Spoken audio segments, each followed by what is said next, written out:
이 같은 이란의 새로운 종전 협상 제안에 트럼프 미 대통령은 부정적인 입장을 보이면서 출구 전략에 대한 우려도 커지고 있습니다. 미국의 스피릿 항공이 폐업 절차에 들어가는 등 유가 악재는 계속되고 공화당에서도 이란 전쟁에 대한 회의론이 커지는 분위기입니다. 김선희 기자가 보도합니다.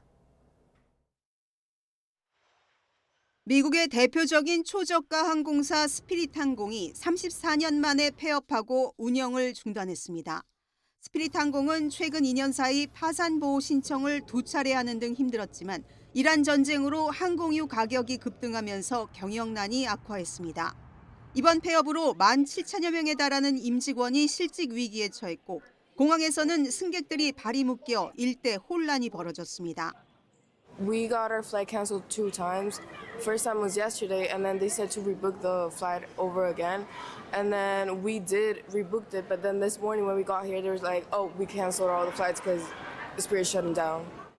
이란 전쟁이 길어지며 미국 내 유가 상승에 대한 부담은 갈수록 커지는 모양새입니다. 지난 1일 기준 미국 평균 휘발유 가격은 갤런당 4.39달러로 이란 전쟁 이후 최고치를 기록했습니다.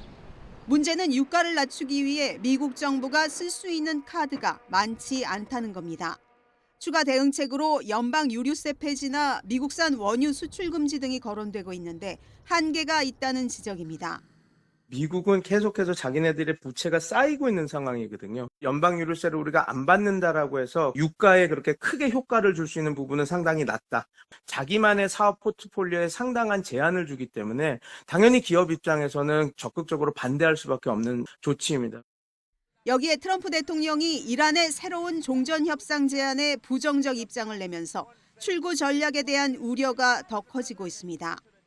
핵 문제는 얘기하지 말자는 뜻으로 이제 보일 수밖에 없습니다. 그래서 트럼프 대통령은 이런 제안이 온다면 계속해서 거부할 것 같고요. 이런 제안이 온다면은 계속해서 이제 뭐 2차 협상이 이루어질지 아닐지 대해서는 상당히 좀 부정적으로 바라볼 수밖에 없을 것 같습니다. 공화당 안에서도 이란 전쟁에 대한 회의론이 확산하는 분위기입니다. 뉴욕타임스는 현지 시간 1일 공화당 정치인들이 트럼프 행정부를 향해 명확한 출구 전략을 제시하라고 목소리를 내고 있다고 보도했습니다. 또 전쟁 60일 이후 의회의 공식 승인이 필요하다는 목소리가 공화당 내부에서도 나오는 등 견제 움직임이 가시화되고 있습니다. YTN 김선희입니다.